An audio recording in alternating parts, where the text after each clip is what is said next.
Oh, aloha. You've caught me in the bathroom. It's that time of the day.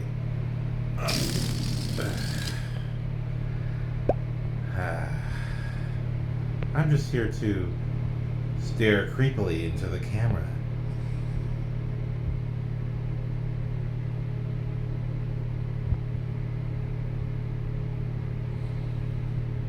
I'm the Hartnet.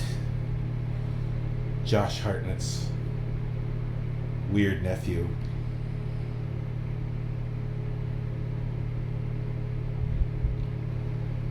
Lots of creepy looks in the movie Trap.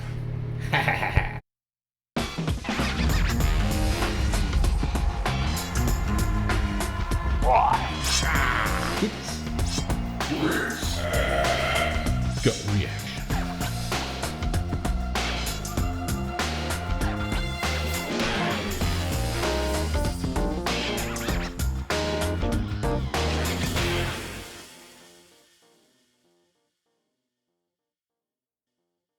Aloha nerds, and welcome back to the Salawag's Why It's Great Gut Reaction, where I watch things and react from the gut.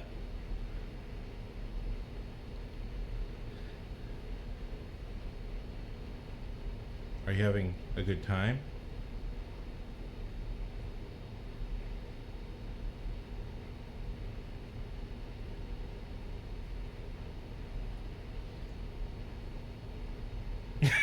I'm sorry. After watching 2 hours of Josh Hartnett making creepy faces, it's just like... So I came back from watching M. Night Shyamalan's latest film, Trap. And I thoroughly enjoyed it from beginning to end. I wouldn't put it as high and mighty as Split, but I don't think he was going for that. I think he was trying to make a fun thriller, and I absolutely feel like it was. But you know what? I think most of you are probably like me. You've only seen the trailer. So to be as spoiler free as I possibly can, let me take you back to seeing the trailer. And I swear I remember the first teaser trailer for this movie. You just have Josh Hartnett, loving father, bringing his daughter to a popular singer's concert. And then all of a sudden these police are showing up, and he's like, what's going on? And one of the merchandisers tells him, well, the cops are setting a trap because some terrible serial killer is supposed to be here at this concert. And I swear that first teaser really makes you believe, or really makes it look like the movie is about Josh Hartnett trying not to get caught up, or kind of getting close to being in danger from whoever the serial killer may be. And I almost wish that's all that I saw was that first trailer. Because then I saw the next trailer. I didn't even watch it all the way through. Or I might have watched it all the way through, but I didn't want to pay attention, because the very next trailer shows the exact same setup, but then all of a sudden Josh Hartnett just starts making a creepy smile. And I was just like, are you the killer? You know what I mean? I'm like, oh shit. No more trailer. No more trailer. Save it for the fucking movie. What the fuck? You know, and I honestly, actually though, with just that, I was interested in this film way more, you know, right away. But then I thought maybe the trailer was doing what trailers usually do, which is just throw everything into the trailer to make you interested in the film. And, you know, I was like, oh man, I don't want to, because I'd already pictured in my head that this is like almost a heartwarming movie about a father trying to make sure his daughter doesn't get caught up with some kind of serial killer, which is what I thought the movie was going to be. And then this other trailer sort of tells you something that I felt, oh, is this going to be like a reveal midway through the movie? You know, I had all these things in my head for what I thought the movie would be. And what I can say confidently is, like, when the movie starts, it tells you very quickly what's going on. So, without spoiling anything, if you don't know anything about the movie Trap, and all that I've said if any of that makes it interesting to you, or if all you've seen is those first two trailers, that's good. Go into the movie just with that. You know what I mean? And I'm really happy that I've even seen some more ads that show more gags and more situations where it's actually very clear that Josh Hartnett is the serial killer that the cops are looking for. And I'm like, what? Why are you showing me that? Why? But what happens that is so beautiful is when the movie starts, it just gets right to everything that you want to know right away. Right, not right away, but like very quickly. And the trailer only gives you basically the first half. It feels like it's the majority of the movie, but actually I believe it's just the first half of the movie. The trailer only sets up that much. So you only know that the cops are trying to catch a serial killer, and it's most likely Josh Hartnett. You know what I mean? It's probably him. You don't want it to be him, because it's like, how is this movie supposed to work if we already know the twist? I don't understand. How is this movie supposed to work? And that's actually the fun thing about the movie, is that when you get into it and everything's going on, what I gotta say is that this is absolutely a great performance from Josh Hartnett. I think it's overall very good writing and directing from M. Night Shyamalan. He totally brings it. His daughter, Saleka, I hope I'm saying that right. She's an actual pop artist, and I don't know if these are her songs, but definitely if that's her voice, if that's her playing the piano, there's a part in the concert where she's playing piano,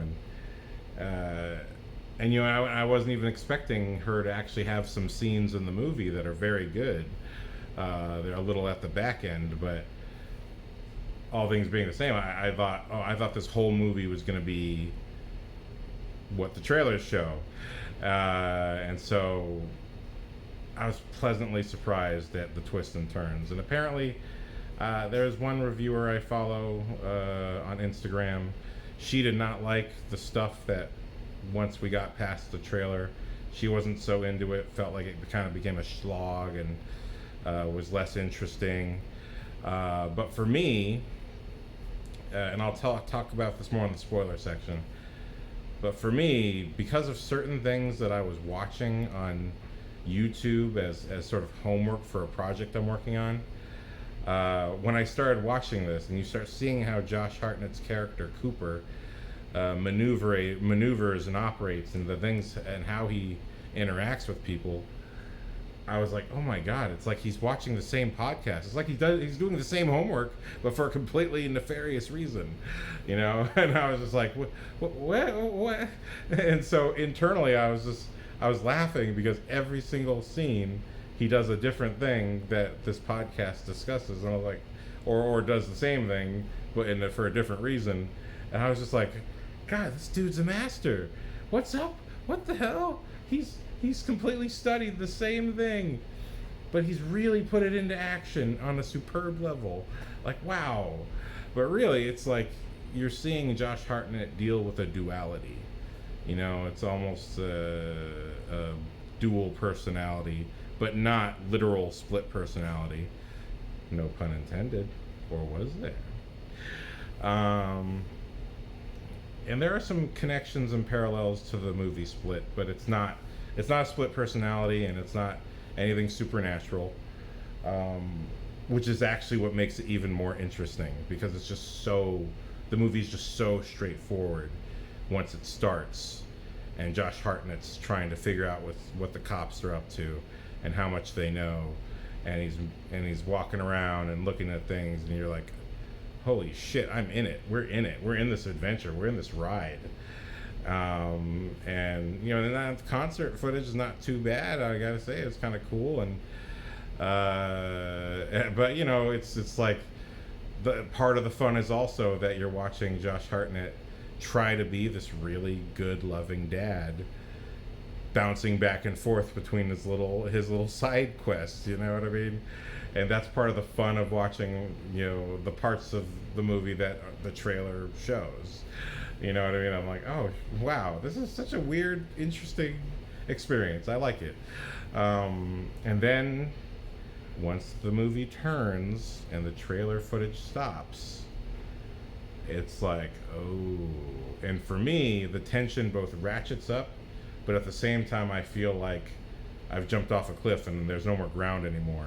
Because very much the first half of this movie, or what feels like it's more than a half, it feels like its own whole movie. But everything that you see involving the stadium and the concert, I mean, it's really tight, and it's very, very energetic, and it's also just so relatable. And then when you get into the twist, it's not that it's unrelatable, it's just like you just don't expect the movie to go in that direction, and then it keeps kind of going in a direction.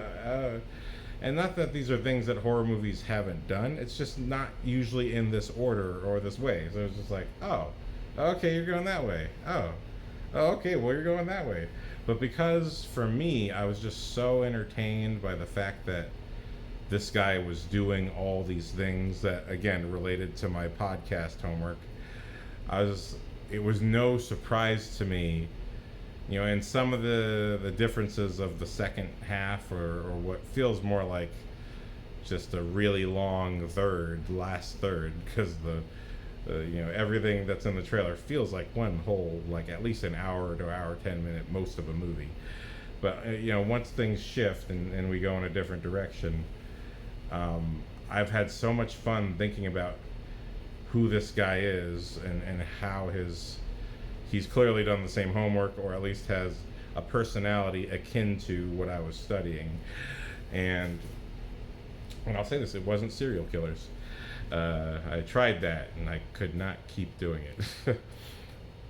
But yeah, it was just so much fun for me, and to see how he carries it on once we get to the footage that we're unfamiliar with was just fun. It was just a ball.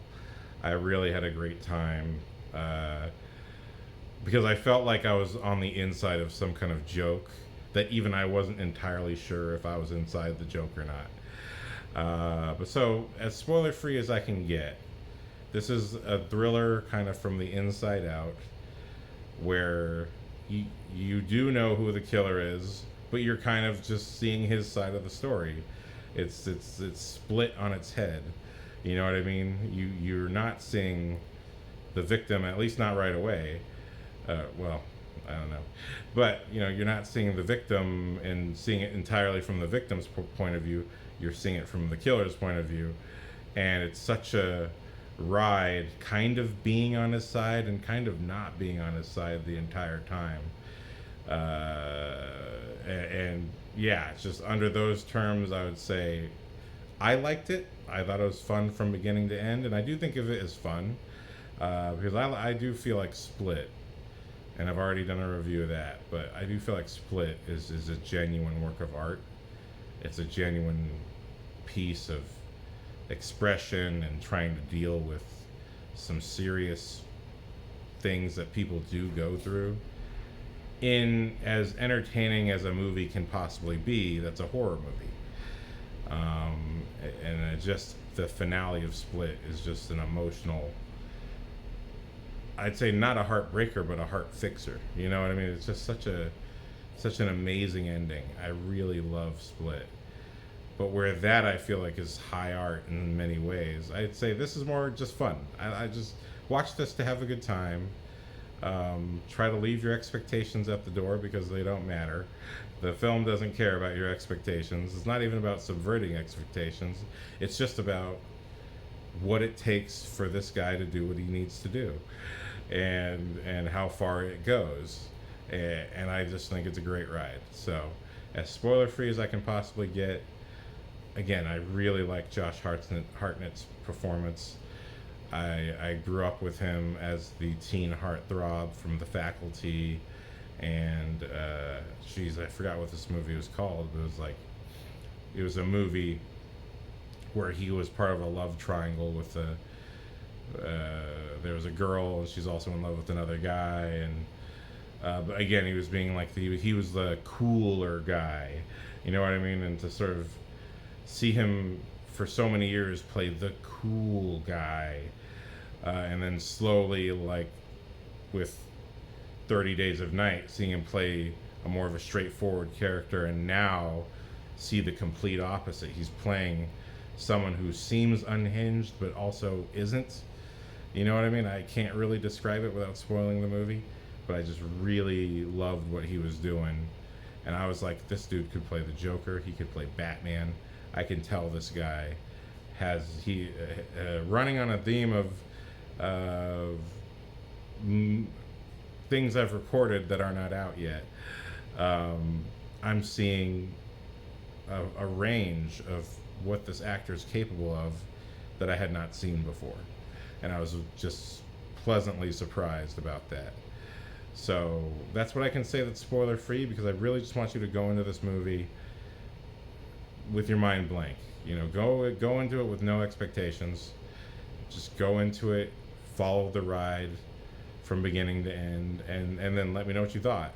And with that being said, I'm going to now get into the spoiler section. So if you don't want spoilers, watch no further. Go see the movie, make up your own mind, and then we can talk about it in the comments. So, aloha. Spoilers now.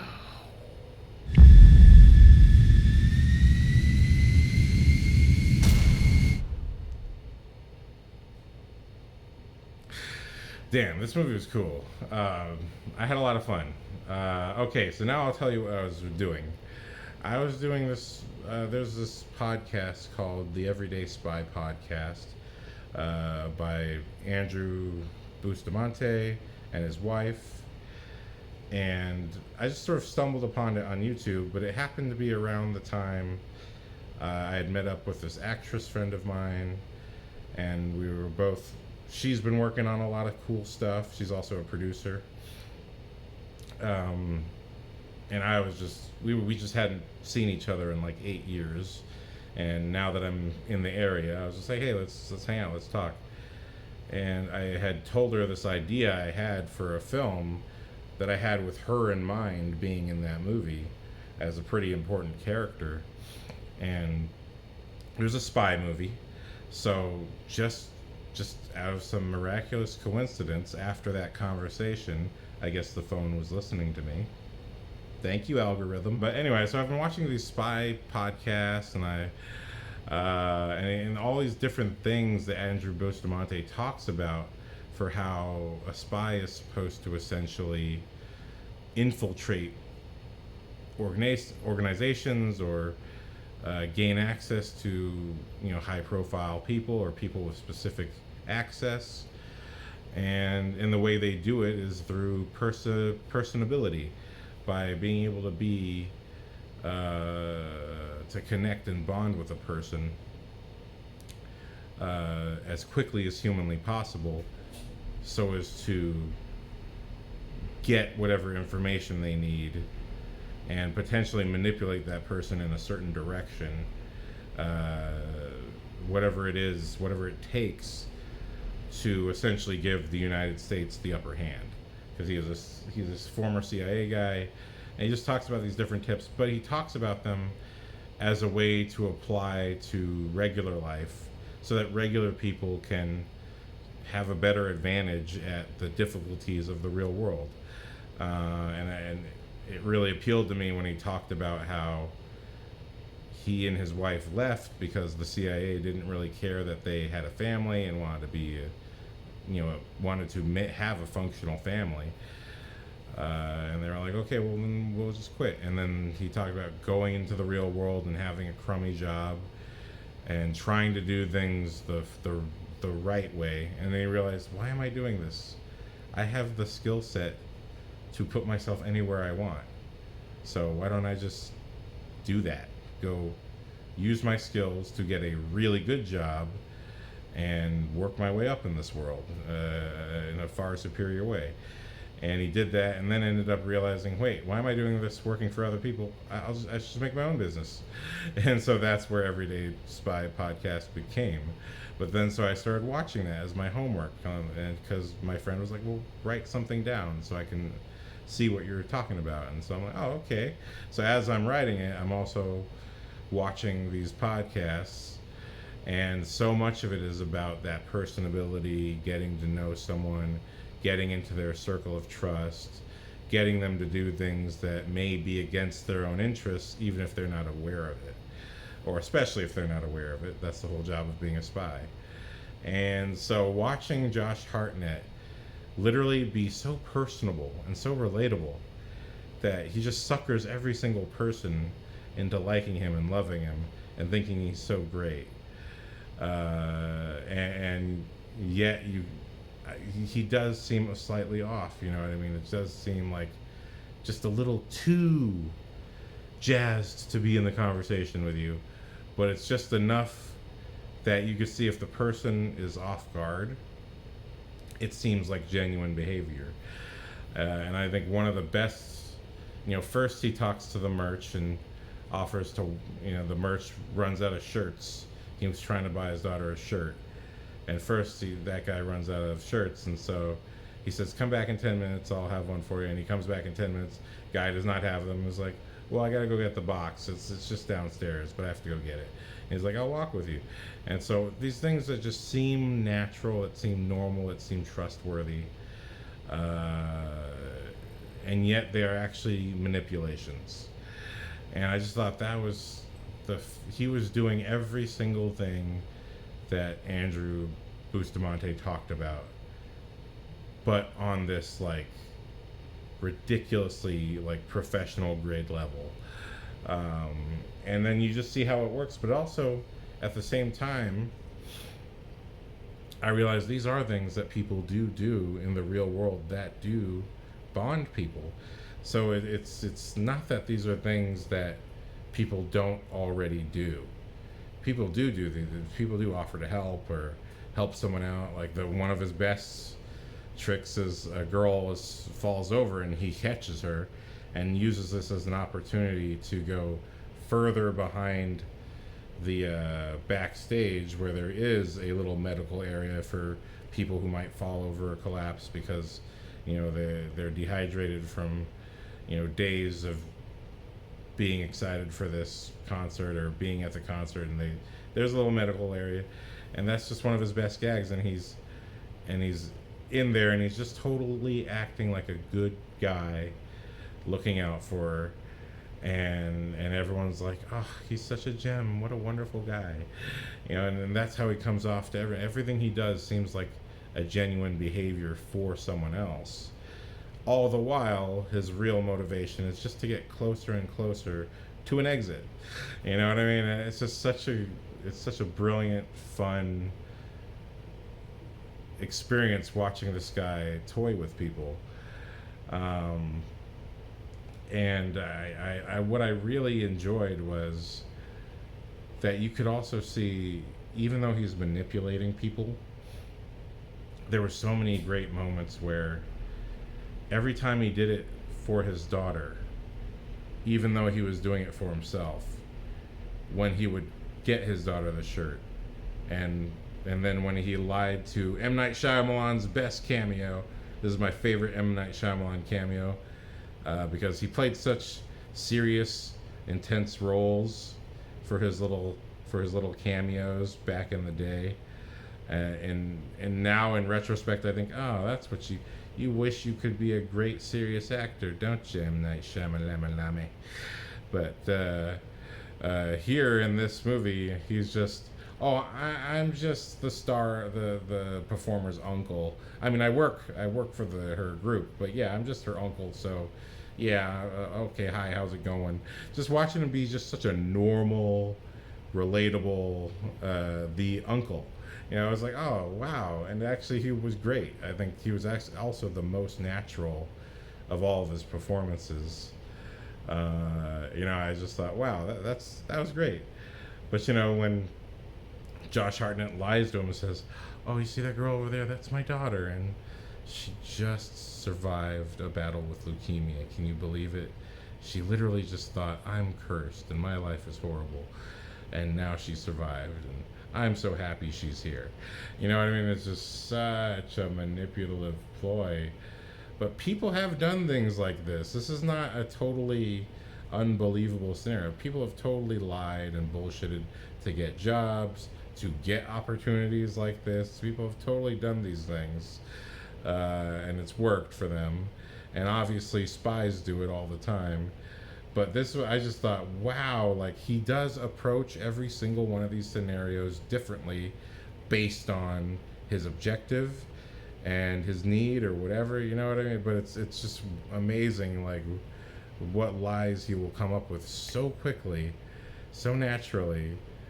And but you can feel the persuasion in his voice. He's not asking for anything, but he is asking for something. You know what I mean? But he is hoping for an outcome. You could just the manipulation was just eking out of him, and I just really enjoyed that whole. Not even just that, but how he just will swipe the merchandiser who's giving him the shirt. I'll walk with you. How he just will swipe his employee card, and how he'll swipe a police officer's walkie-talkie. You know what I mean? He'll just swipe, and I just get this distinct feeling of Ethan Hunt, of Tom Cruise in all of the Mission Impossibles, whenever he does like a quick swipe, or whenever he does a manipulation to get somewhere. But this was just like such top level, not obvious film spy crap, but like really, you know, if you were to plausibly do it on any level, this looks plausible enough, even though it's also ridiculous. You know, it's very. You think one cop would have seen him swipe the walkie, but whatever. You know, whatever. They didn't, and that's what keeps the entertainment going. Is that that's the whole idea, that this guy's just so good at what he does. He's like his own spy, and. You know, there's a beautiful thing. I was watching this podcast. I'll put the link to it because I still can't remember the name. But I was watching this podcast, very, very good podcast. The hosts were actually interviewing M. Night Shyamalan. I just couldn't help it. He is one of my favorite filmmakers. He's definitely a master that I learn from, even if I don't study him quite as deeply as I might study Del Toro or Nolan. But, you know, Shyamalan's totally a huge influence on me. And I do believe he's one of the masters that we're fortunate enough to watch the work of in our time. But I was watching this interview, and he talks about the difference between Josh Hartnett's Cooper and his daughter, who plays the pop star that they're all there to see. And she talks about how really this movie's a battle of ideologies, where Cooper compartmentalizes everything about himself to the point where he has these distinct lives, and you're seeing him duke out both lives because he's trapped by all these police officers in this building. So he's literally trying to balance both lives without them touching during this concert. But his superpower, as far as he's concerned, is his compartmentalization. Whereas during the concert, and I think it's a very nice scene, and I knew as a filmmaker, and just regular audience lover of movies, I knew this particular scene that Saleka has as Lady Raven. She's I think it's about the middle of the concert, and she reveals that her father abandoned her at the young age of 4 or 7 or something like that, and that she basically forgave him and let it go. And she asked for everyone to put on the lights of their cell phone to prove that they too can let go of someone else hurting them and just live their life. And it's in the moment, I was like, oh, that's pretty powerful that you're willing to open up to this entire group of strangers, even though they are fans. You're willing to open up like that. But it's also the kind of cheesiness of watching everyone's cell phone go up with the light. But again, symbolism of the light. We have some carryovers from Split. But you know, the whole symbolism is that it's representing moving forward with yourself and not being trapped by your past. And Josh Hartnett has these very clear visions of his mother, and this is another carryover from Split, but he apparently was punished a lot as a kid but it sounds more like it's the opposite of split, like he was actually a bad kid. And he knew it, that it was his natural compulsion to be this way. That's kind of the indication anyway. But I really loved what M. Night said. I was just like, oh, that explains so much, because I don't feel like Lady Raven is the hero of the story until that wonderful split happens, when all of a sudden he's got his daughter up on, again, talking to Uncle. He's got his daughter up on the stage by sweet talking the uncle slash spotter who's supposed to pick the dream girl or destiny girl who's supposed to go up on the stage and dance with Lady Raven for one particular song. And it's already set up that the daughter, great actress by the way, it's already set up that she knows the dance moves when they come into the stadium, and there's these other girls with Lady Raven wigs on doing the dance, and then she can perfectly sync up with them. And it's this very kind of astute shot where all of a sudden Josh Hartnett, who's filming them because it's so adorable and sweet, goes up and looks at the video of, it's a music video playing of Lady Raven and it's this exact same choreography. He astutely goes up, looks at that, and then goes right back down just to show that, wow, they're literally doing the exact moves exactly. But at the same time, if you're just paying attention, he's been looking at the cameras, every single camera that's inside the stadium since he walked through the door. He's already clocking the place like Jason Bourne, as he's supposed to, based on his own mission. Again, you see there's another moment. There's these little moments where he goes from my plan is working to my daughter's having a fantastic time. I'm kind of enjoying this too. You know what I mean? And, you know, like he doesn't get the music. Here's the thing about getting older. You know what I mean? Once One Direction came out, I knew that I was completely out of the mainstream at all. You know what I mean? I was like, what? One Direction and all these other bands. And when I would get on the bus and hear kids sing these songs that I thought were atrocious songs, I'm like, how do you like this song? This is terrible. This is not music. What I grew up with is music. You know what I mean? And I've had this similar thing where my dad heard some popular song that I liked a lot in high school, and he was driving me around, if it's to school, from school, and that same song came on the radio. I was like, what the fuck is this? How is this music? That's not music. You know what I mean? And I was like, I wasn't so much offended. I was just like, wow, how does he not understand and appreciate how good this is? But then, yeah, One Direction comes out, and now I'm in the same boat. I'm like, this isn't music. What the fuck is this shit? And then, so it's wonderful having the age and experience to see that in Josh Hartnett's face of like, I don't get why you like this, but I'm your dad and I'm here to let you have it. You know what I mean? But to watch him go from that, which is at the beginning of the movie, to by the time he's got his daughter on stage, really because he wants that backstage access to get out of the stadium is scot-free. The moment that same moment is when he's just sort of, my daughter's doing great out there, and she loves this. And it was just, I think there was like 2 to 3 signature moments where he was glad that he'd done the right dad thing of supporting his daughter and getting her that thing that she wanted and making it a special occasion for her, even though a lot of these things were just happening so he could manipulate his way out of the building. You know, it was just to see that little, I wouldn't say it's necessarily conflict, but it is in some ways a conflict. You know, he's not conflicted so much as he's having dual feelings that are overlapping each other, and he's not quite reconciling them. It's just kind of, this is a feeling I'm going through, but he still kind of sticks to his compartmentalization. But speaking of the Battle of Ideologies, you know,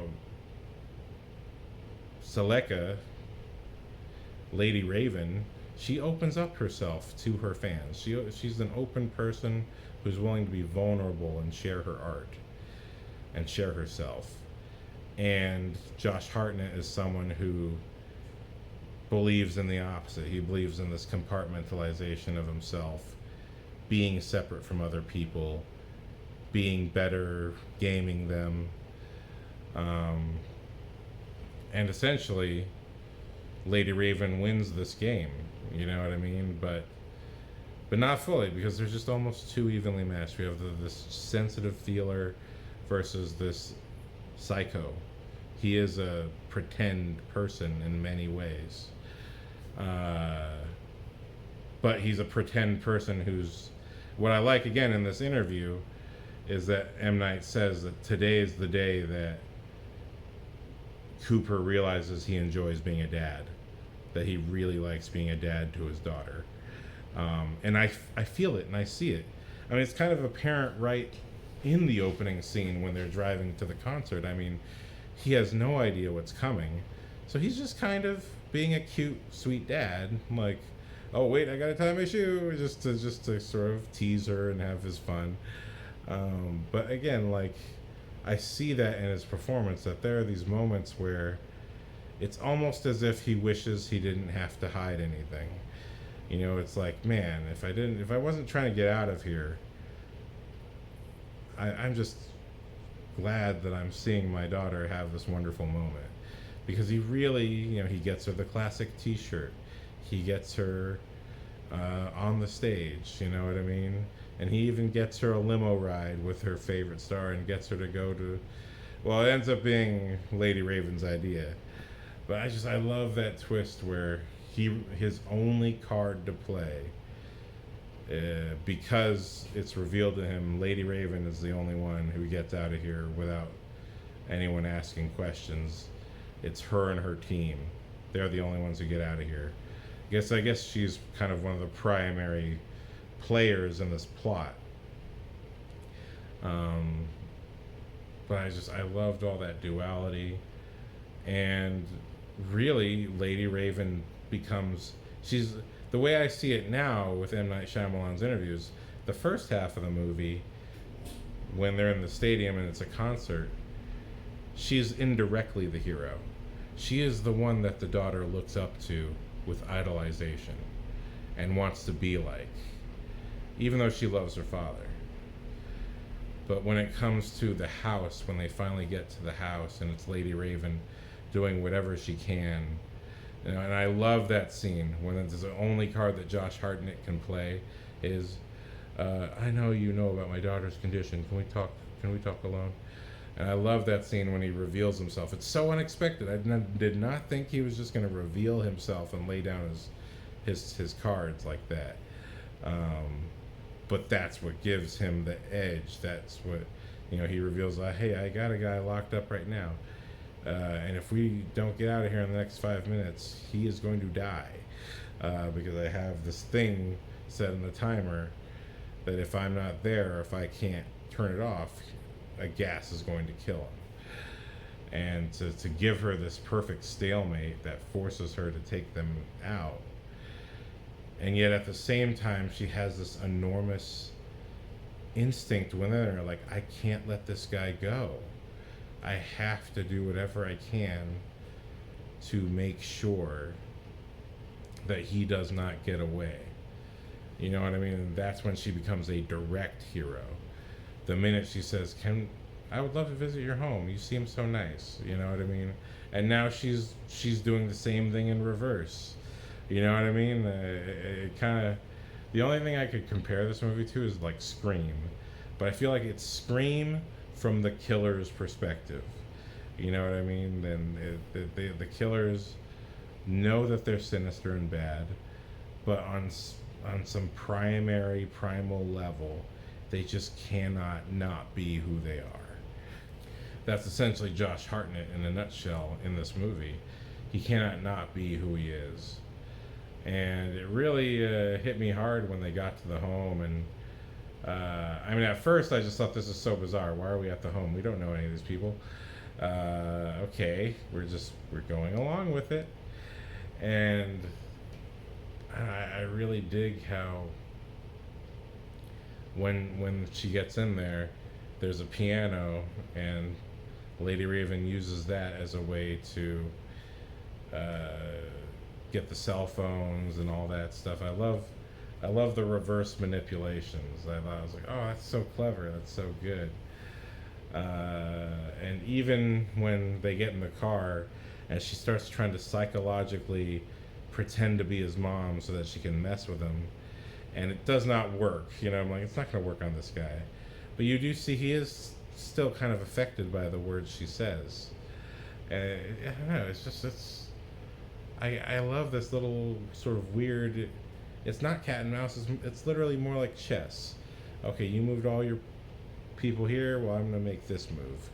Oh, you made that move, so I'm gonna make this move, and you know, essentially you're in stalemate. But damn, I can't. I had such a great time. I just had such a great time watching this flick. You know, I really, again, I love Josh Hartnett's performance. I really thought he could be the Joker or Batman, whatever he wanted to be. I was like, you can do anything. You've got fantastic range, and you know, the daughter was fantastic. When we get to the family, the actress who plays the wife, I've seen her in a few movies.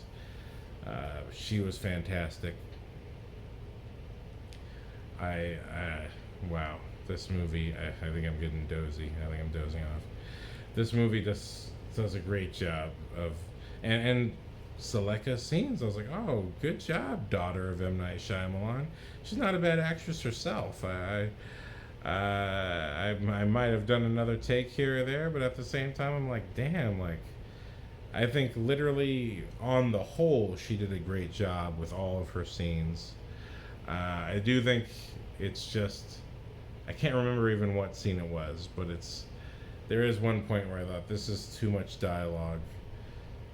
Cut it out. You know what I mean? Let her just be there, you know, and then that's what they did. But I loved Trap. I thought, I just had a great time. I don't see it on the same caliber as Split. I don't see it as some mega high caliber movie, but I do think of it as a really fun movie made by a very high caliber talent, M. Night Shyamalan. And I love his deeper meanings behind the movie, because it really just makes the movie choices make even more sense to me, and feel the power of their strength, that it totally works. I'm blown away. I'm really blown away by everything. But it was just, again, it's not as good as Split, because Split, I think, is art. But I'd say this was really fun art. This was just a good time. You can read it down to the depths that it has, or you can read it just on a surface level and still enjoy it. But I can't get over Josh Hartnett's creepy smile. You know what I mean? It was just, it was just so creepy. But yeah, I had a wonderful time with this film. I do want to say there are some parallels with Split and Trap, where both Dennis, the one of the primary personalities of Split, and Cooper from Trap, both of them have an OCD. And OCD is, I guess, at least in the case of these movies, considered a symptom of stress, or some kind of stress disorder. That they have to correct things. They just have to make things right. So, yeah, and I also want to say, in addition to that connection, I do feel like we all have a dark side to ourselves. You know what I mean? I've been working on mine, and I've had the fortune of some really good friends who listened to me when I was having some bad times, and help me through those dark things. And to that end, that vulnerability, me willing to tell my story, but also the compassion of having a friend willing to listen, that in itself was help to move on from the past pains that made me suffer.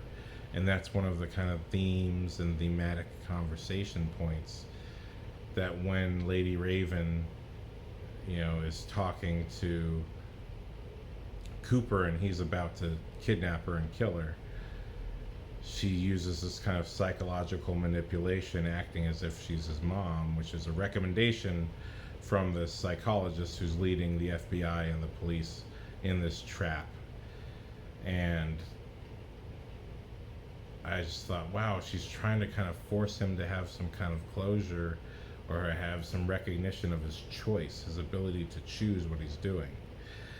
And I just thought that was really powerful. I thought it's beautiful that the movie tries to have just a little bit of compassion for what seems to be a character who you can't really have compassion for. He blows up a girl in the face with cooking oil. It's like horrible. There's horrible. This guy does horrible things. He had to be taken down. But I just like stuff like that, where, in a way, it's not trying to just make. Yes, Cooper is totally the villain, but he's not a villain without dimension. I think it's important that even characters are kind of two-dimensional. Try to find a third dimension if you can. And I like that this guy was kind of all dimension, but he just couldn't. He compartmentalized so much he couldn't even recognize his other dimensions. But the fact that he loved seeing his daughter happy, and realized, and I like that's what M. Night said. It's like, you have perfectly protected your double life until today, and not only that, today is the day you realize you love being a dad.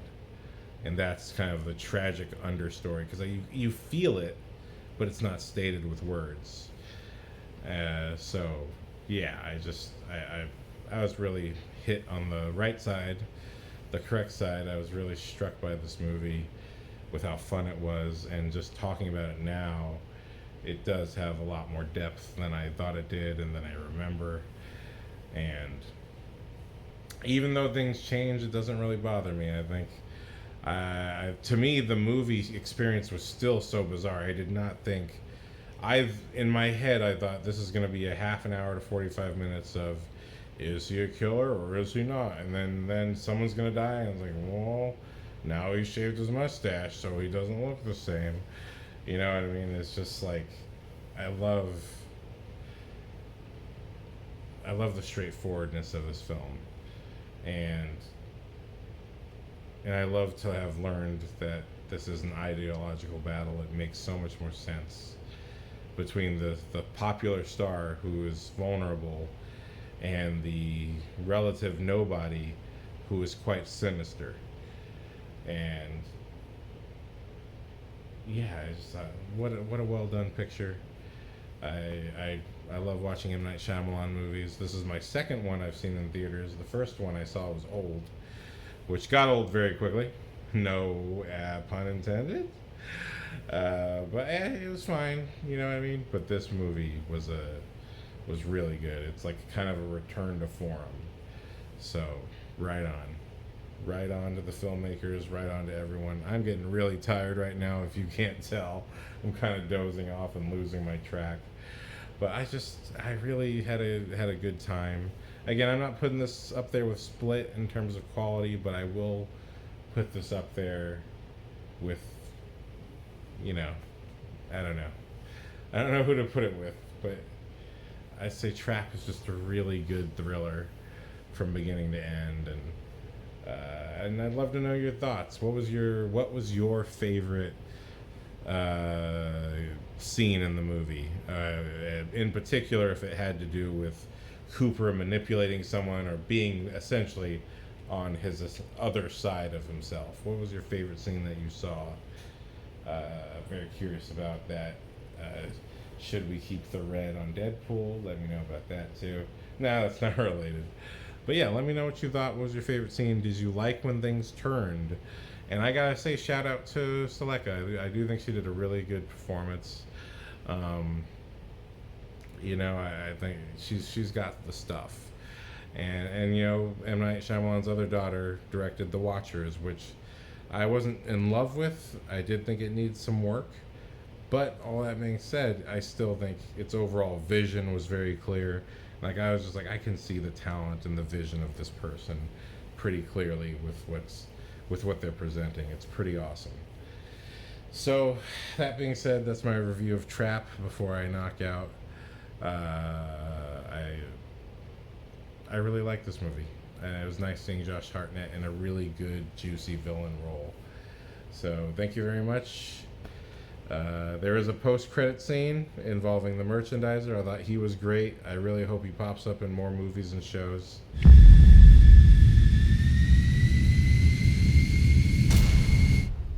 And I do want to add to this review. I had recorded most of this review. Actually, this is technically the third time I've recorded it. But I really wanted to get this review as right as possible. And you might have noticed in the last clip that I was starting to pass out a little bit. But I just had more time to think about this movie, and since we're in the spoiler section anyway, I just want to address that the whole split nature, no pun intended, the split nature of this movie, where we are spending the majority of it, or what feels like the majority of it, in the stadium, the concert, and then all of a sudden it seems like there's a whole other movie where we're now in the house and we're in the family drama and we're in this guy's life, and and it feels like almost too much too fast. But I feel like with everything in mind, with what M. Night Shyamalan was saying in his interview, and again the link will be below to the podcast where he's interviewed, so you can get his perspective and see where I'm coming from with mine. When M. Night talked about the whole structure of the movie, when M. Night talked about the whole thematic battle of the movie being between these two ideologies, the star, who was actually on stage being very open about a childhood pain that made her the way she was, and that with her she made a choice as a kid. I am not going to let this darkness get me. I'm going to look for the light.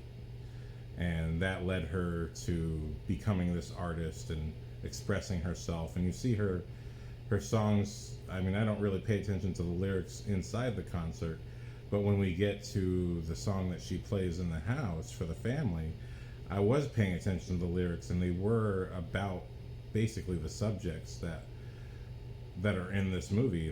This whole idea of this dual life, or this hidden pain that's causing all this influence in one's life. And I really liked that song. I really liked her performance there. And because I was not expecting this turn, you know what I mean? I wasn't expecting Saleka's character, Lady Raven, to have this whole part in the movie where she's actually very significant to the movie. What I think is beautiful is that once we come to this place, once we come to the house, and we're seeing it from her perspective, now our perspectives have changed, right?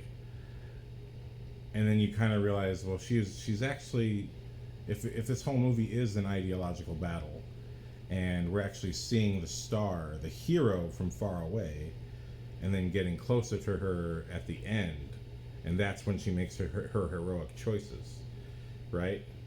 And when you look at it from that lens, how I kind of felt about the movie afterward, and definitely after M. Night's interview, was that this movie is basically Scream in reverse. Or if you watch Scream from if you watch the first Scream film, you're really seeing it from the victim's point of view and from Sidney's point of view, Nev Campbell, where these murders are happening, you don't know why or who, but they just seem to be getting closer to you and more personal to your life. And it's the exact same thing with this movie, but it's literally in reverse. Where on the serial killer's perspective, we still don't know his background or why he does it, just that he does it. But he himself is getting closer and closer to the hero. And it is an interesting moment when he sees Lady Raven backstage after getting his daughter up there with, my daughter just survived leukemia. She thought she was cursed. It's just like, wow, you lying bastard. But when he sees her backstage, and you just can tell, it's the moment of her having a, what's that called? It's the moment of her using her asthma spray that we learn, oh wow, this, not only does she have a dark history as a child, but also she has asthma, but she's still going out there and performing. You know what I mean? It's like all these little details and layers of the character slowly are getting revealed. But it's the moment she does that all of a sudden you see the shot changes a little bit, and the way we see Cooper look at her, you see the interest. You see that he wants to do things. You know what I mean? He wants to, and he lives off of torture, so you can only imagine what he was thinking about doing. But what I just thought was interesting in that moment was it was the breather that made him go, oh, okay. And even with that in mind, when he pulls her aside later and shows her the video of his current victim who's chained up, and he brings up carbon monoxide. That's what causes us all to have trouble breathing, and it's almost undetectable, and it can just sneak up on us at any time. And she's like, what? Why are you saying this? And then showing him the video. But it's almost like he's saying this because he saw her need to use the little asthma spray machine. I forgot what it's called. I don't know why. I'm sorry. Forgive me.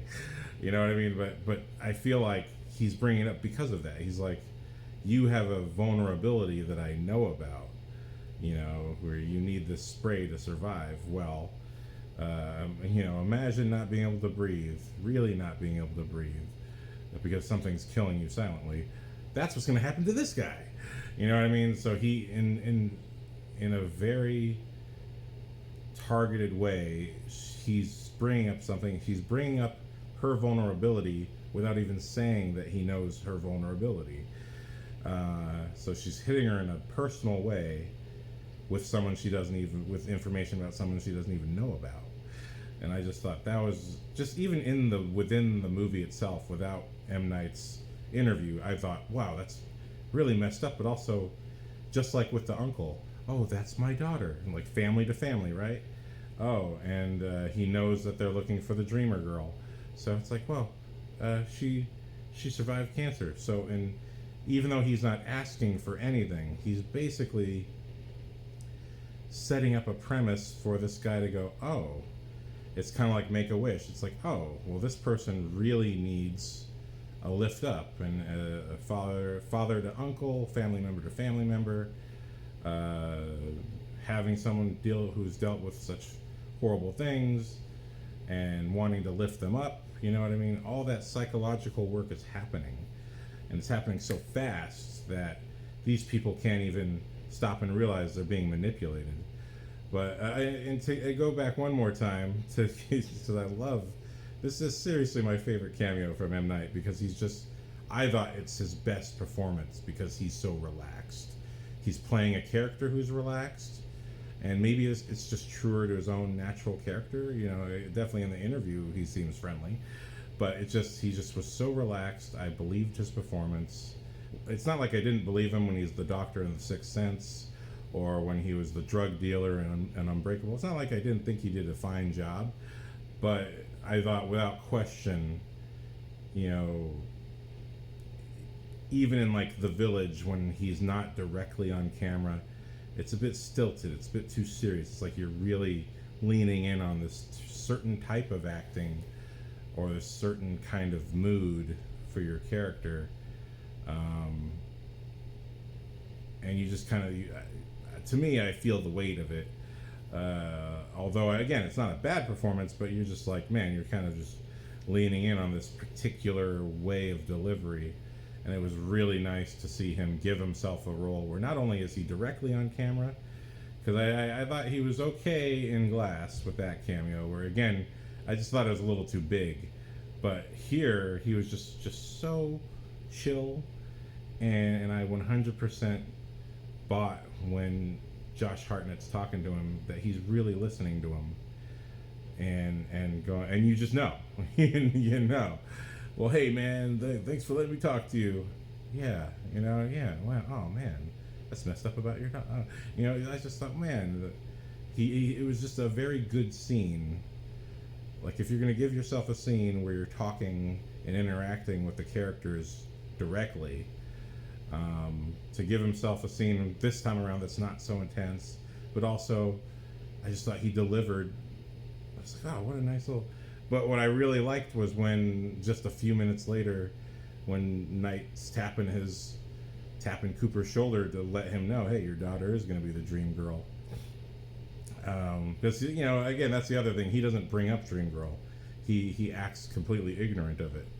But this is the actual reason for Cooper to interact with the uncle. But when M. Night is tapping on his shoulder, he instantly has like this almost James Bond-like response. Another thing, I'm like, whoa, are we about to have like a literal Mission Impossible James Bond fight sequence right here? Just the way he reacted. And this is, action movie rules, but also these rules do apply literally across all movies. But I think the best example for, the reason I can look at this little reaction and detect what it really means is it's something that we all understand when we watch all of these movies. When an action scene happens and the hero or a particular character has a sort of automatic response, meaning it's clear that they've trained, that they've kind of prepared for a scenario like this, because they're not going, ooh, ah, ee, ooh. They're going, oh, I'm ready to go. Let's go. You know what I mean? But I think the finest example of this is actually the movie, I think it's Black Dragon. I'm not 100% sure because I haven't seen it in a while. But here's a movie that starts off with Jackie Chan. It's one of his movies made back in China. And it's a good flick. But when it starts off, you don't know anything about Jackie Chan at all. You just kind of see him in his normal life, but you don't actually know anything. And I think he's like a waiter in this bar. Or no, he's a waiter in a restaurant. And then all of a sudden this gang comes in, and they're like a martial arts school gang type of deal. And they're messing with people. And finally they get to Jackie Chan, and they're like, I can beat anyone in here. How about you? And Jackie Chan's like, me? And then the guy, like, I can't remember if he takes his, his tray out of his hand or something. Some kind of exchange happens, and they kind of like, they look like they're about to initiate a fight, and Jackie Chan just immediately goes back into a kung fu defensive mode. And everyone laughs because they're like, oh, okay, well, it looks like he is going to fight. But just that visual tells you, and even though it's defensive, he's like, oh, this guy has some sense of training. We can't tell how good it is, but the fact that he just immediately went back tells you right away, he has training. We don't know if he's going to win the fight, but he has some training. And then the way the fight goes, he ends up being the best of all of them and defeating the entire gang. But just, that's visual storytelling. You know what I mean? That you can see that interaction or describe it to someone and go, oh, okay, I see he has training, he's ready to go. But that's what I feel like is the inner joke of this being like it's like a spy movie, but for a serial killer. But that moment of this, I just immediately thought, oh no, this movie's going to go in this unexpected way where he's going to like kung fu M. Night Shyamalan and kick him through the crowd and chuck him 25 feet for some reason. All that flooded through my head just because of that one moment. But thankfully, quickly calmed down because M. Night's like, hey, that's your daughter, right? Yeah, I think you guys should come with us. She's going to be the dreamer girl. I was like, what? Oh my God. Again, I just love Josh Hartnett's performance because he plays perfectly the waspy dad who he's not really hip, you know what I mean? He plays it so perfectly. But of course, with the lighting, although it's clear the other characters aren't paying attention to the lighting, much like I think most of the audience not really noticing the lighting. But the lighting is telling us that when it shades over his eyes or it splits his face, the lighting and how close we are to his face, we know that there's more going on behind, where you can tell this face is a mask. You know, because so happy. Whereas a regular person's happy here, he's happy here. Like, it literally looks like he's forming his flesh into this mask of the happy wasp person. And, you know, and I really love how he interweaves Lady Raven into the story to make her the hero. And this is really what I want to get to, is like, if this is a Scream in reverse, and if technically speaking, Lady Raven's the hero of the story. You know, again, it's just told in reverse, where we start from the killer's perspective and then get to the hero's point of view with all the reveals and everything. But if we're looking at it from that point of view, then the fact that the movie has these split environments is really irrelevant. The real, you know, that's just what we have, is the sort of honeycomb of an easy structure to understand when we're inside the stadium and he wants to escape. And it just feels like that's what this entire movie is or is supposed to be, because we have a structure of a completely easy to understand plot and a character who, even though we don't know everything going on with him, we understand his emotional struggle. His emotional struggle is to maintain being happy, waspy, not hip dad, while also protecting his secret identity of being a serial killer. And we totally understand it. And when he gets out with Lady Raven, it's like, oh, is the movie over? And you know it can't be over, especially when Lady Raven says, "Can I see your house?" You know what I mean? And she's taking the tools that were used on her by Cooper and turning them against him. It's totally Viet Cong this shit. You know, sorry. Sorry if that's too much. But you know what I mean? She's taking his tool, using it against him. And so with that in mind, even though structurally, really the structure of that first half is all about him escaping, and then the second, but really he's still trying to escape. You know, the problem is that the hero has now ensnared him. So if you really think about it in that sense, there is no first half or second half. I mean, the environment changes, but if this is hero versus villain, you know what I mean? In a typical horror movie sense, usually the first half of the horror movie is the hero going to different environments, meeting different people as her story is revealed, and its connection to the killer and however it will form, you know, whether it's the cute girl who studies too much and she's going to go party for the first time, and here's her collection of friends who, this guy's the asshole, this guy is into her, this guy is a creep, you know. These are all the cannon fodders. And then you get to a stuck location where the hero will be forced to face the villain. It's very much the opposite. We start in a stuck location where the villain's trying to get out. And then we go to multiple locations where the villain is still trying to get out, but he's ensnared by the hero. If you kind of look at it from that point of view, really, it's Scream flipped on its head.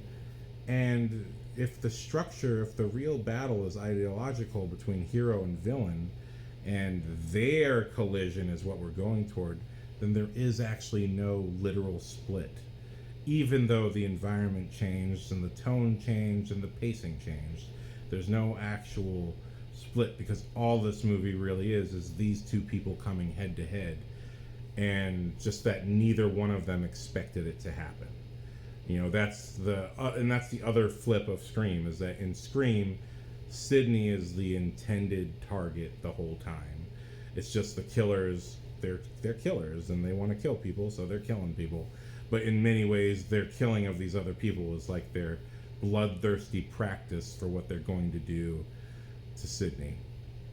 And in this case, it's the opposite. This guy is in his top form. He's been doing it for years. Pretty much nobody knows about it. And now he's an animal in a cage. He's trapped in a box. And his only way to get out is to interact with the hero and use her as his own savior. But when she befriends the daughter to get him back, that's when it becomes just a direct, like a chess match at first, but it really becomes like then the key pieces get knocked away.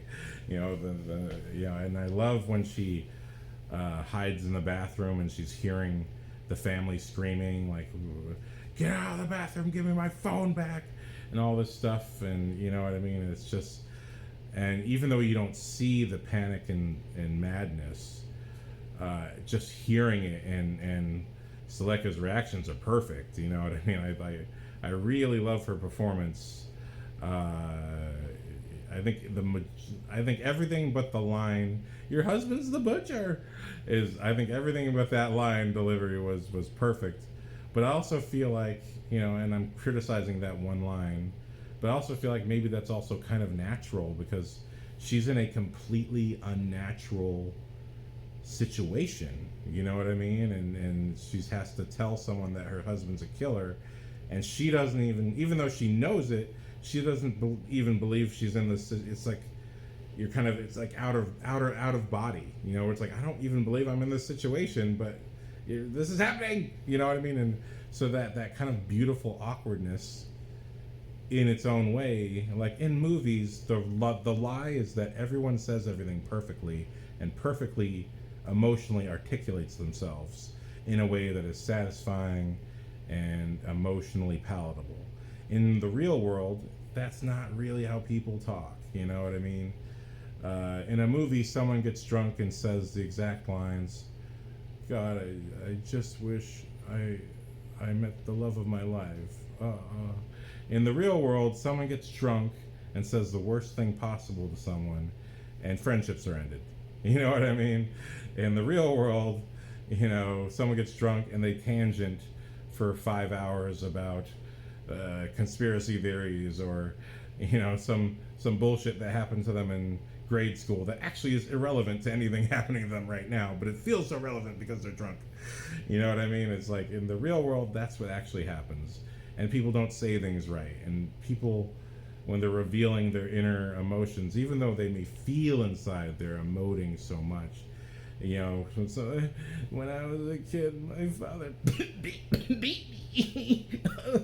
You know what I mean? It's like in the real world, there's all these little things that are just, when you say it and comes out of you, it might come out in a little squeak, and it's awkward, and I don't say it quite right, and you can't hear me. But in a movie, it's, when I was a kid, my father would beat me. I was ritualistically put in a burlap sack and beaten.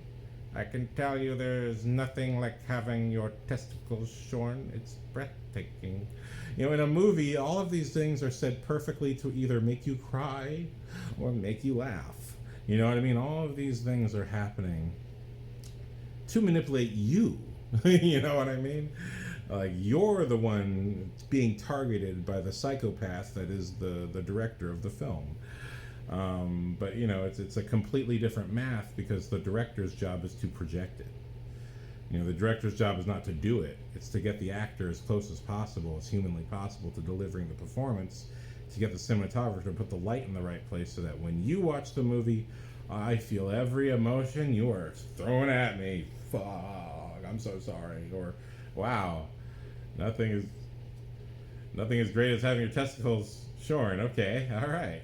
Thanks, Dr. Evil. You know what I mean? These are the things the filmmakers are trying to do.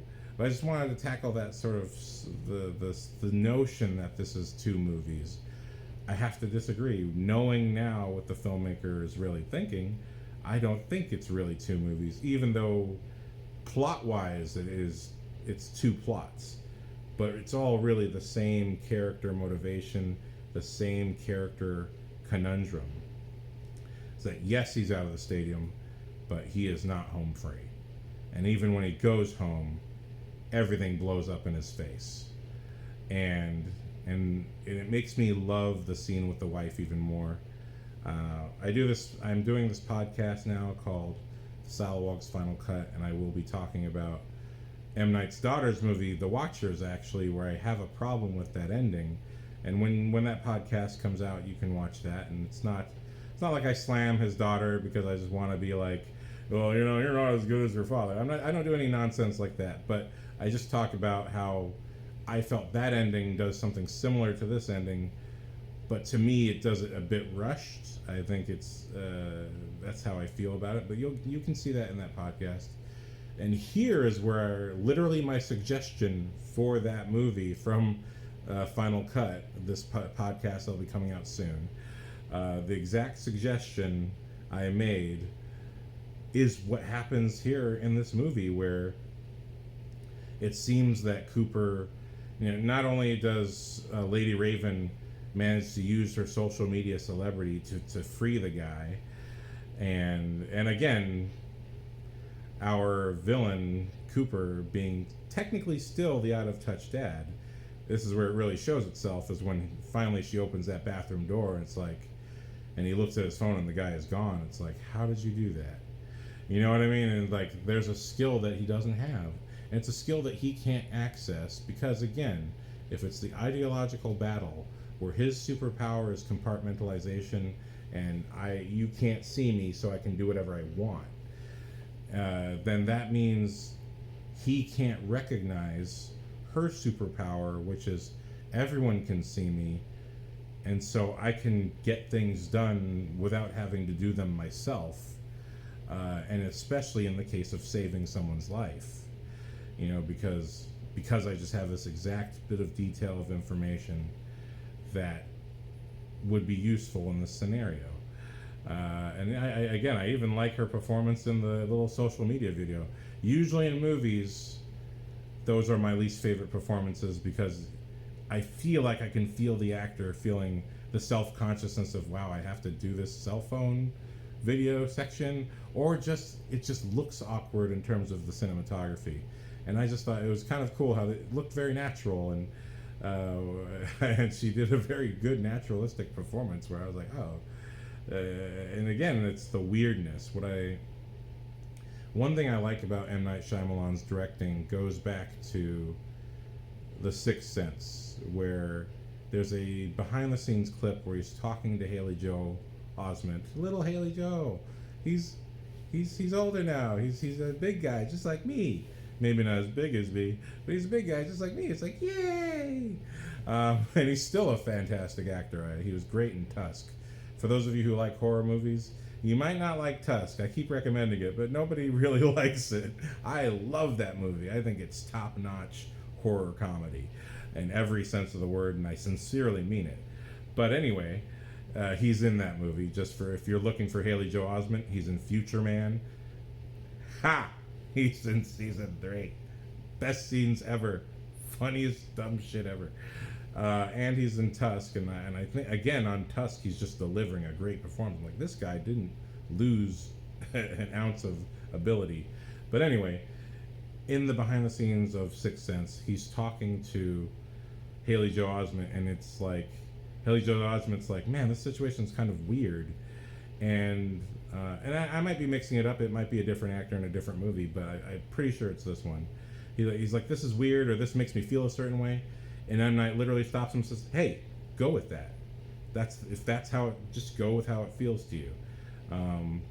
Just don't forget who your character is. You know what I mean? Like, your character is still this character, go with how that feels. And I have copied that same direction when I've made my own shorts. It's like, hey, if this feels off to you, then go ahead and put it in. Because it is weird. It's literally in my short 007, I Only Need One, when I'm directing Katie Kramer in the funhouse sequence, I just right up front I told her, like, hey, if this feels weird, looks weird, it is weird. It's fucking weird. You're in a weird ass place, so it's okay to express that. Don't feel like you have to pretend to be cooler than this because you're playing an assassin. This environment is and I don't even say this part, but by design, this environment is meant to freak you out and make you feel like, what the fuck am I in? So don't run away. Just, if that's your instinct, go with it, make it a part of the performance. But I get that from M. Night Shyamalan saying that to Haley Joel Osment with making that Ghost movie. But it's also very interesting in this interview on the podcast, that name I can't remember, but the link will be in the description, where he talks about when he made Unbreakable, he was like very serious, and every shot had to be the shot, and everything was exactly the way he wanted it. And then he talked about when it came to this movie, he had totally reversed that because Cooper is such a bizarre character, and he just kind of had to throw his old adages and ideas out of the way. Like, okay, just go with how it feels. And he even talked about, in terms of writing the script, because he didn't have any studio influence, but also because this movie is just, it went where he internally felt it should go, again because the character is so bizarre, and so that's why the movie has this split, because he felt like he can't control this character. The character is such a control freak, the way he's come up with it. It's like, I can't control this character and confine him into a conventional box, because he will find a way to get out of that conventional box. And then quite literally at the end of this movie, he's chained up and they put him in a paddy wagon, and he finds a way to unlock his chains, and I'm almost like, wow. But it almost makes me feel like, is this movie going to end? And also, I kind of don't want to. I kind of want to see what happens next. You know what I mean? And I think that's great. And I was really affected by how the emotional stakes once we got to know the wife. What I felt was interesting is, although my initial instinct after the movie was like, why didn't the movie start at the house with the wife? But the answer to that question is because then you know you would go back there. If you knew you were going to go back there, the structure of the film can't possibly surprise you. It's a thriller. You're supposed to be surprised that things happen. But what I thought was really beautiful in retrospect of thinking about the fact that now, once we get in the limousine, the perspective of the movie changes. And now we're seeing the movie through Lady Raven's perspective. And the perspective shifts don't stop either. And that's what I think is interesting. But now she's the hero. She's taking the camera. Like, oh, only Wayne and Garth get to take the camera and talk to the camera, you know? But once the perspective shifts, then we're seeing his family. We see them outside the house, the doting wife and the sweet son. And at first, nothing seems off, but it's when they're inside the house and everyone's sitting around the couch, and you see that the wife can't see Cooper's face, but he's basically eyeballing Lady Raven, like, what the hell are you doing? What are you gonna do? You know, but it's in that scene that I felt like I was looking at it's Alison Pill who plays the wife. I've seen her in a few movies. I think she's in Snowpiercer, where she plays, it's again, I talk about this in a different review that's to come. But again, it's another actress who I'm so used to seeing them play these smaller roles where it's that character has this one note to do. It's not the actor, it's the character has this one note to perform, and they perform it. And I know she did her absolute best to give it some nuance and layer, but it's one of those roles where you know they're gonna die or get killed off or in some kind of way, or when it happens, you're just not surprised. But to see her in this, just although in the outside of the house she seemed like a normal, happy wife, she was already holding her son. Like, to hold your kid means one of two things. It means intimacy, closeness, like, this is my kid, or I'm protecting them. You know what I mean? And I couldn't quite read it out on the outside of the house, but when they're inside, the living room, and the wife is the furthest one away from Lady Raven, and the way she's looking, she's doing all of the things of, I'm sorry, I tried to, the fact that she's kind of apologizing about not making enough food, the way she's doing it, she almost seems like the jilted housewife, like, I know something's wrong with my husband, but I don't really know what, so I'm trying to be friendly, you know what I mean? I'm apologetic and I'm scared, but I don't know why, you know what I mean? Like, that, it was coming out of that pretty clearly, you know, to me, watching it, even while it was happening. But, you know, everyone does such a good job of hiding their true feelings, you know? And this is kind of the nature of, I think, a lot of people, not every person. Some people do wear their feelings on their sleeves. And I most of the time, I'm one of those. But here we are, and she looks like the jilted housewife, and it's interesting. But so we're getting the story through this perspective without it being explained to us. And that, I think, is M. Night Shyamalan's greatest talent as a filmmaker. Although he does have characters who give exposition, it's only so that the plot can move forward. You know, it's only just enough exposition to make the character choices make sense. You know what I mean? And it's usually not exposition about the character exactly, but kind of circulating around the character. And I think there's evidence the most in Split, but I love it in Signs. But yeah, but when it gets to, you know, Lady Raven, once it gets to the cops showing up at the house, and Lady Raven is again taken away by Cooper, you know what I mean? He uses the Truman Show. He does the Truman Show. In Truman Show, spoiler alert, Truman digs a hole for himself to escape with no one looking out of his house, you know? And it's just like, fucking Cooper did the Truman Show. Like, again, it's a 90s throwback, right? That's a 90s movie.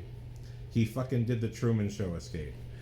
But the movie doesn't really stop being Lady Raven's point of view until she gets out of the limousine.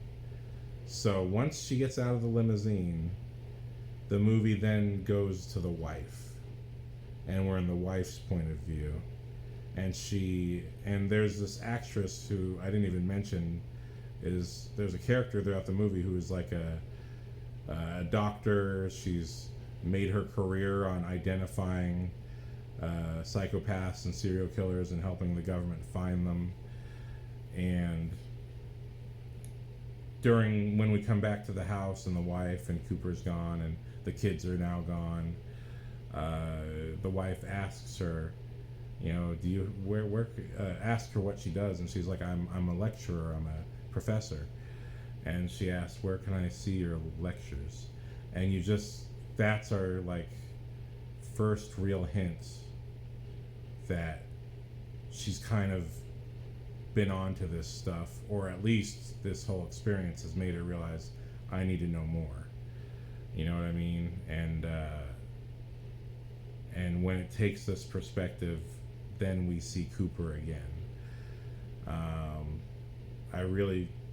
And I do think the fact that the movie switches perspectives is probably another jarring thing for the audience, because the audience is used to all of these things that happening in the front of the movie. Because, like, as I've said in other reviews, every movie is about its own rules, and basically the way movies are supposed to work is that the filmmaker shows you those rules up front so that you can basically go with the movie. Memento starts off with literally a scene in reverse, and then intercuts very brief scenes where we are going backward in time, and also in black and white. Where we're going backward in time in color scenes. So we'll see an event in a color scene, and then we'll go to a black and white scene, and then we'll go back to a color scene where we see the scene that happened before that event, and so on and so forth. But in the black and white scenes, we're all going forward. And, you know, part of that is because Nolan understands the audience does need some some kind of convention to wrap their head around this very bizarre structure.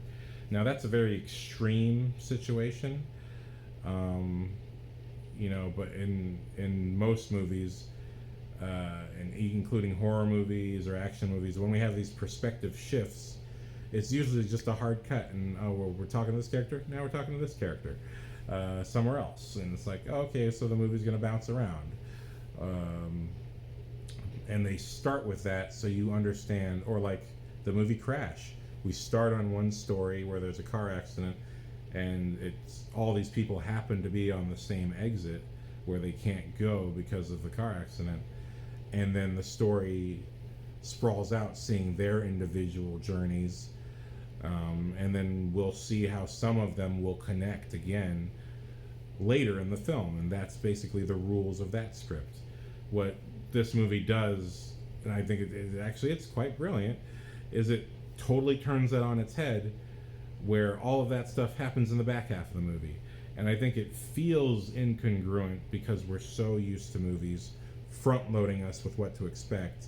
And like I said, my initial instinct was like, put the wife in the front of the movie so that we can just get some hints of all these things to come. But at the same time, that's not what this movie is. This movie, the whole point is that this guy has held a perfectly split life until today.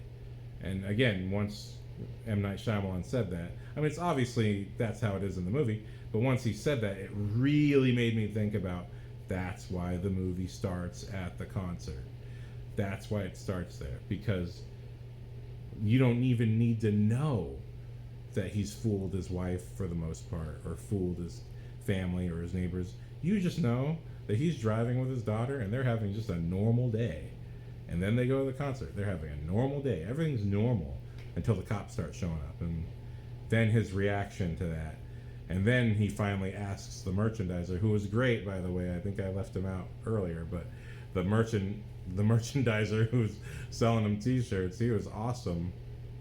I thought I recognized him, but I looked up the IMDb. I've not seen him in other stuff, but I hope to see him in more, because I thought he did the best version of this. This is one of those conventional roles in this type of movie where he's the guy who, oh man, you hear what's going on? This would be, in the 90s, this would be Jamie Kennedy. Oh, you know what's going on? This stuff's going on. Is it kind of exciting? Is it weird? Whoa, man. You know what I mean? And I think this is the best version of it yet, because he's a merchandiser, so he couldn't be further away from the plot than anybody. Whereas in Scream, it's like it's Neve Campbell's like friend. It's one of her best friends. And I just thought, wow, this is crazy. This is because he just played it so earnestly, and I feel like, and also I just feel like I've met this guy. Like I've met and had one of those, like, you know, those sort of brief friendships. Like, this is a guy working at a place, and he sees my t-shirt and he realizes that I'm a nerd and he's a nerd too. So we just all start talking. He's just such a friendly guy, and it's like, oh, you're a friendly, cool guy too. And there's just those cool. And I've met that guy a couple different times, and they're always doing their job, and then all of a sudden you just have a moment where you're bonding over something, or something's happening and you have a shared perspective on it, and you're like, ha ha ha, oh, you're cool, I think we get along. So I just thought it was the best version of that character in this movie. But not only that, it was like, again, just like the daughter, how I feel bad for her, because once we know 10 minutes in that he's the serial killer, like, oh, this is not, oh, at the very least, you're just going to have the worst day of your life, because everything's going to bust out at the end of this movie. And I just feel the looming tragedy of that. But it was the same thing with this guy. It's like, oh no, you're so excited and you're bonding with him, but he is pretending to bond with you. He does not give a fuck. You know what I mean? And I was so scared when they did walk and he led him in the back to get a box. And you gotta say, this is pretty good cover, because at this point, you know, he's being seen walking around with the employees.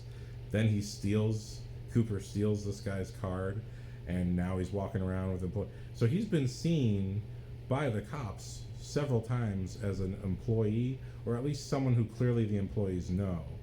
You know what I mean? Like, maybe we didn't see him earlier, but clearly the employees know this guy. So he just gives himself such a perfect cover.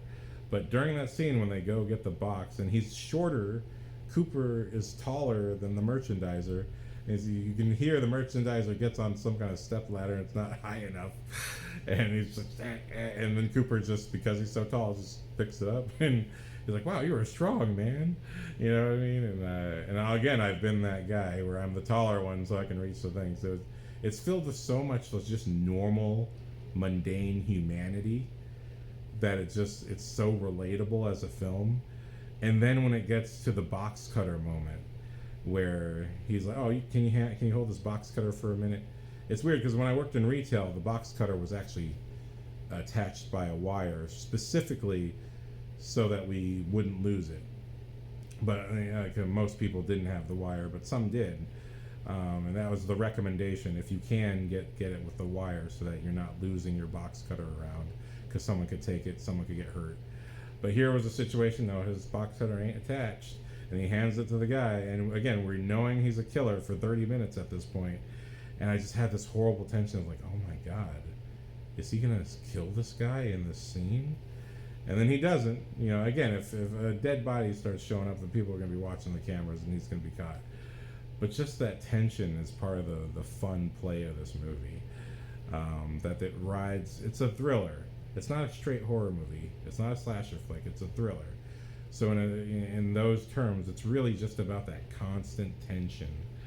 And I just love scenes like that. And then circling this back to talking about the wife, when we get to that confrontation and it's revealed, and I really actually I love the dialogue, and I love Hartnet's performance of it, because it's the first time in the entire movie that he sounds honest.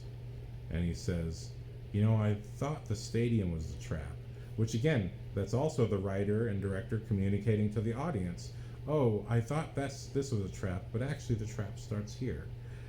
You noticed something, and I didn't notice that you noticed it. And again, this is the rules of the story unfolding, where it's really revealing, like, everyone has this ability. What he does is a common human thing to do, but he just does it to such an extreme and so well that literally nobody can detect it. But all of us in our lives are hiding a secret, are hiding a pain, are hiding something about ourselves, or hiding an opinion, because we know other people may not like that, or they may judge us.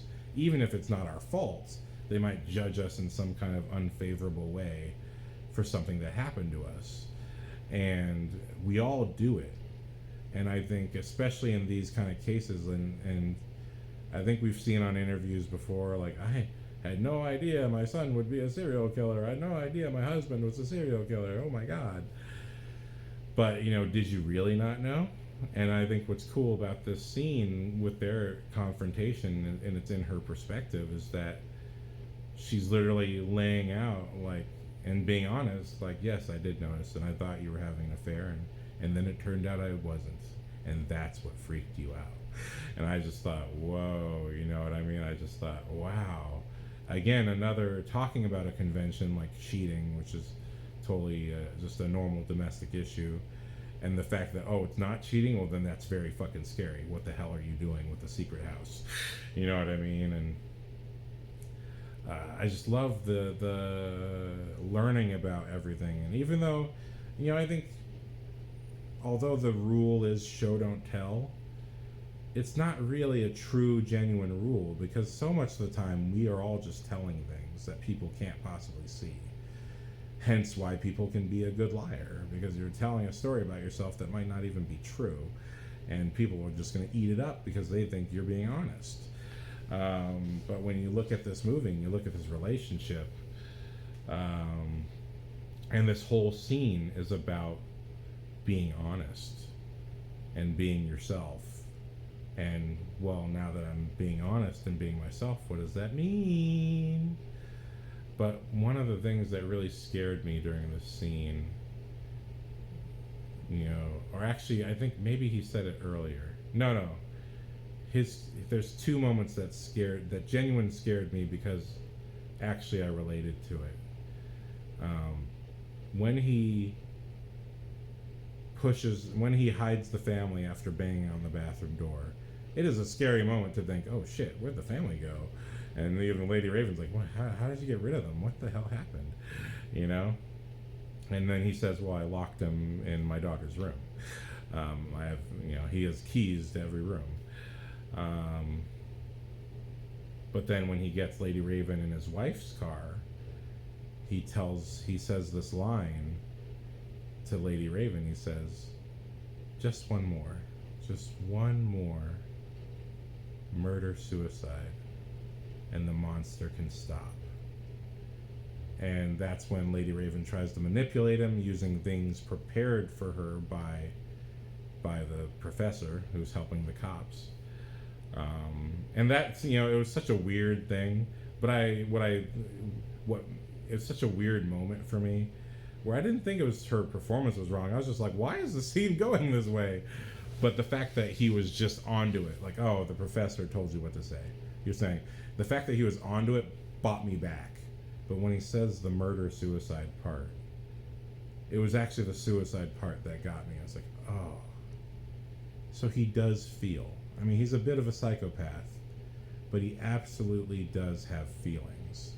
And you can see that the words that Lady Raven's saying, where she's trying to talk to him as if she's his mom. It's this presumed history, this expected history. No one actually knows, and he never actually tells. But we get the sense the wife does know. But when he said the suicide part, and he talks about ending the monster, this is a carryover from Split that really wasn't explored, but it was put forward, where it's like, this guy doesn't want to be the monster, but he just knows that he is and can't control it. And he does want it to stop, And when he says those lines to the wife and the kids, it's like, the water heater's fine, and finish your homework and be good kids, you know what I mean? Like, I felt in that moment the lines that he was now saying, the suicide part, like, oh, fuck, like he meant it. He means it. And it really made me feel bad for him. Not bad enough that he shouldn't go to jail, just bad that, oh, you're a victim of something else. And you're really, like, the sad truth of the movie is you're a victim of yourself. Like, you have this inescapable desire. When you talk about compartmentalization, this is the exact opposite, where he is revealing himself to Lady Raven in that car. Just one more, and then I'll end the monster. And Lady Raven feels bad for him too. It's like, I don't want you to kill yourself. I don't want you to delete yourself. I don't want that. But Jesus, you do have to stop. And it's just like that level of humanity to both want the right thing but also have compassion was very touching. And it's all what we could all only hope for in life. And I do feel like if more people had that level of humanity and compassion to still do the right thing and fight the good fight, but at the same time have a level of human compassion, this would be a better world. But unfortunately, people do things for reasons that often don't make sense, and for emotional reasons, and to impress somebody, to look good to society. People do everything. Hence why monsters are formed, because everyone wants to please society, this vague concept that is all the other people that are around us, so that we don't get chased away with pitchforks, because we know that's how people are. But if people could have that balance of being capable, like Lady Raven, of taking action and doing the right thing when you're able to do it, and take the bull by the horns. And it doesn't mean physically fighting him, but it does mean outsmarting him and challenging him with moves she's capable of doing in the moment that won't get her killed. She's using his tools against him. If all of us could have the will to do the right thing while still maintaining a level of human compassion, for even the person that we have to put down or stop. It could be a better world, but this is nonetheless the world we live in. And I think it's as low as, and as much as it derives compassion from me, I think it's incredible that he keeps escaping like Jason Bourne. You know what I mean? It's like, that's to me why again, I'm not calling this like the A++ best movie on earth. I think it's just a really good movie. I think it's a really entertaining movie. You know what I mean? I think Split is like the best movie on earth, but this movie's just really fucking fun. For me, I'm having fun with the fact that he's basically like doing Tom Cruise moves throughout this entire movie. Makes me laugh. It makes me feel like this movie is really a comedy. It's a comedy. You know what I mean? It's a comedy joke on horror movies, because the killer escapes over and over and over again in increasingly unbelievable ways. Or how did no one notice him slipping out of his SWAT outfit and somehow propping it up in the car? And how did he do that so quickly? Like, that's ridiculous. It's ridiculous. But it's no more ridiculous than, how did none of the cops notice him swiping that that walkie? It's such a gigantic walkie that, only because he's so tall can he hide it in his giant ass pants.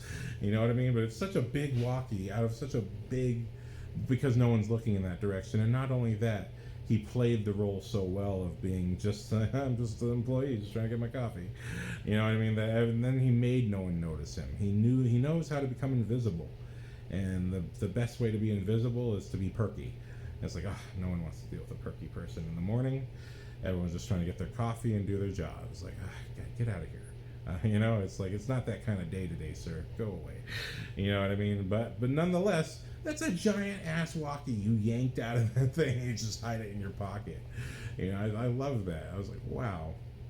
This movie's full of him being a secret agent, and then when at the end he's totally gonna get away again, I couldn't help but still feel that joy of like, okay, this movie took us to some dark places, and certainly we had the fear of death, but it's just the fact that he gets away in these increasingly spy / kind of ridiculous ways. I just think this is kind of a comedy too.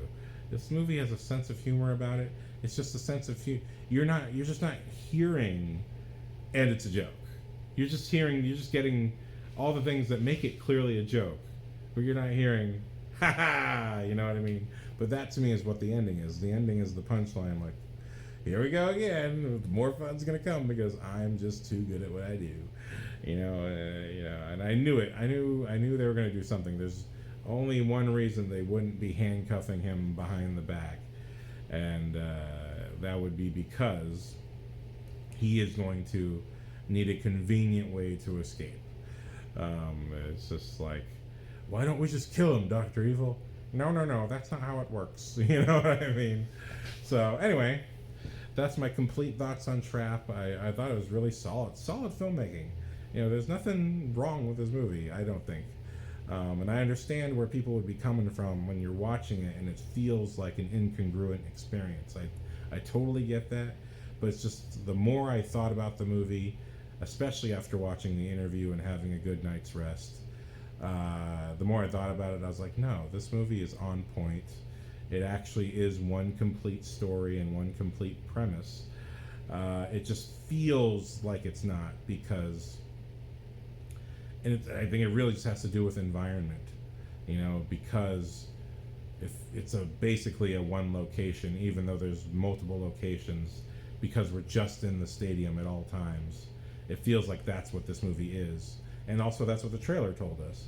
So once we went off the beaten path, it really, it's like, oh, it's going to go this way.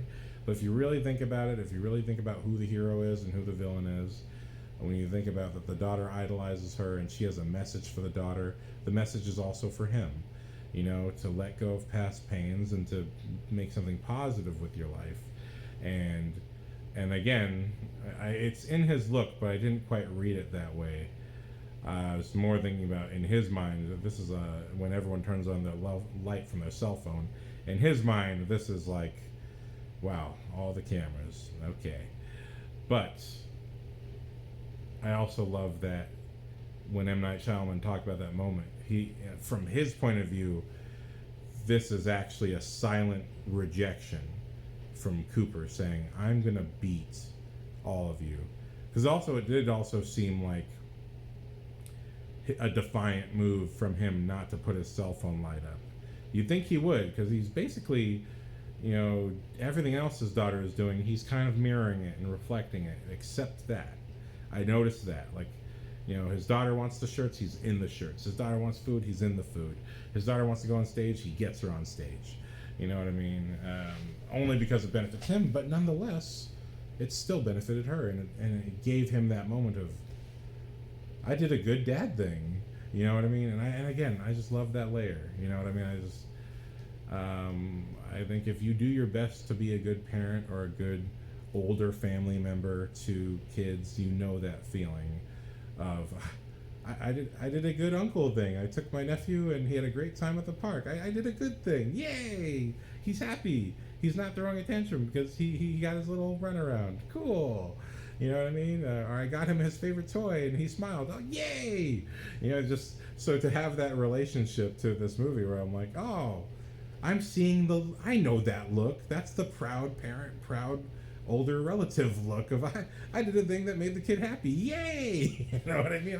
I'm with it, But then to watch Hartnet go back and forth between, and now I'm a psychopath looking for everything. And I'm like, this is why I think it's a wild ride.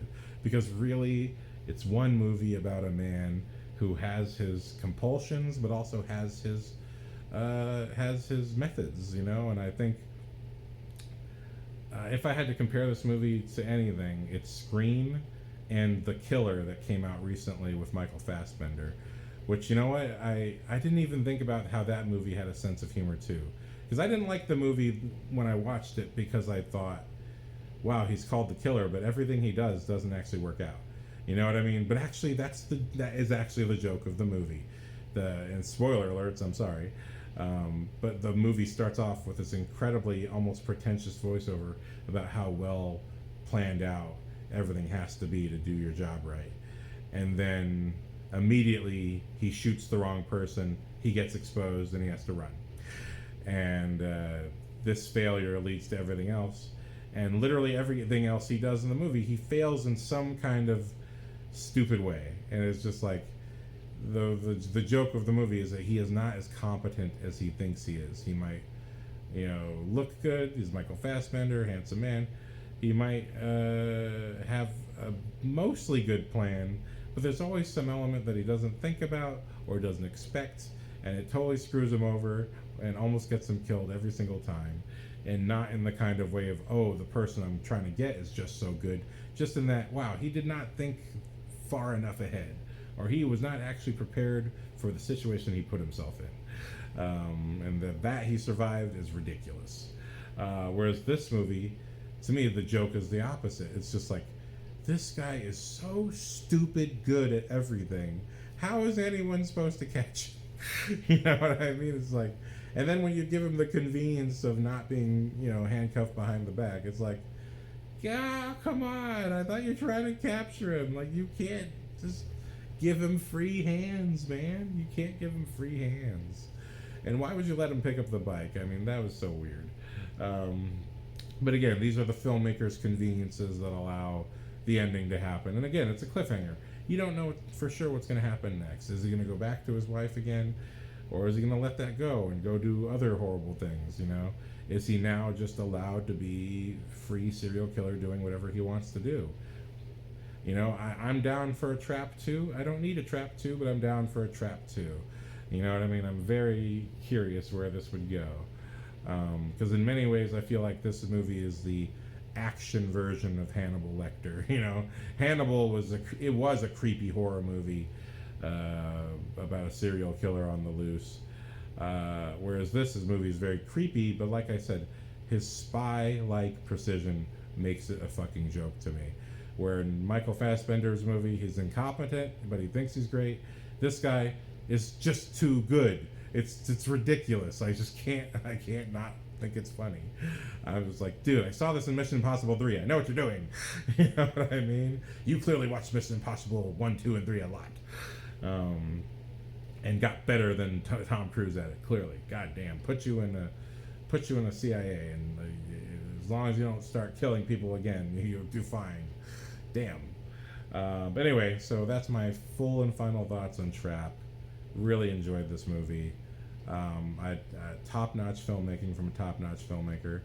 But it's not the kind of movie that's like begging for Oscars, but it doesn't need to. It's just well made, says what it has to say, and like I said, I feel like I was in on so many jokes that this movie was actually making about all this stuff, and I loved it. And again, Josh Hartnett, I thought, whoa. I expect great performances from everyone else, and I knew you would be good, but I wasn't expecting you to be that good.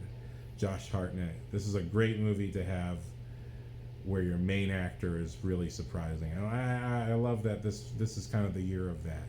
Anya Taylor-Joy and Furiosa was great.